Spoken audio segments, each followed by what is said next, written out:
Voici, vue du ciel, la plus grande installation hydroélectrique du continent africain, largement promue par le Premier ministre éthiopien Abiy Ahmed.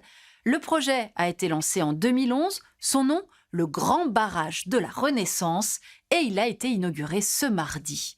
Ce fut donc jour de fête aujourd'hui en Éthiopie, tant ce barrage est synonyme pour la population d'unité dans un pays pourtant régulièrement déchiré par des conflits ethniques. La guerre du Tigré a fait plus d'un demi-million de morts et de prospérité. Les 135 millions d'Éthiopiens voient le barrage comme une garantie de développement économique et d'énergie fiable et moins chère. Il est en revanche un pays pour qui l'inauguration de ce méga barrage n'est pas perçue comme une bonne nouvelle, l'Égypte et dans une moindre mesure le Soudan. Alors faut-il parler d'une guerre du Nil ? Sortons nos cartes. Le Nil, dans notre imaginaire, est intimement lié à l'Égypte, ce pays où il finit sa course dans cet immense delta de 200 km de large au bord de la Méditerranée. Mais avant cela, le Nil a parcouru un long chemin, 6700 km à travers le continent africain, qui en font le deuxième plus long fleuve du monde après l'Amazone. Le Nil passe par le Soudan, où il a permis le développement de la capitale, Khartoum, en Éthiopie, où l'un de ses bras, le Nil bleu, prend sa source, au Soudan du Sud, en Ouganda, où son autre bras, le Nil blanc, s'écoule depuis les eaux du lac Victoria. 1902, en Égypte, les Britanniques mettent en service le premier barrage d'Assouan.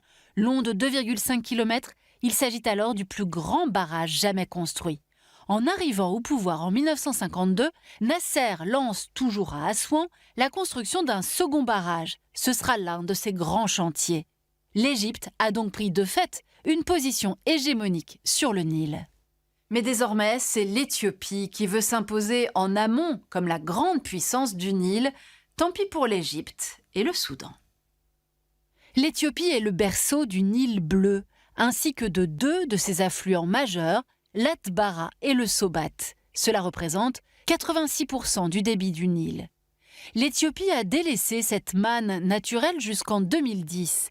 Le Premier ministre, Meles Zenawi, remet alors en cause le monopole égypto-soudanais en signant un accord avec le Kenya, l'Ouganda, le Burundi, le Rwanda et la Tanzanie. Un an plus tard, en 2011, l'Éthiopie lance le projet du Grand Barrage de la Renaissance. Objectif : tripler les capacités électriques du pays.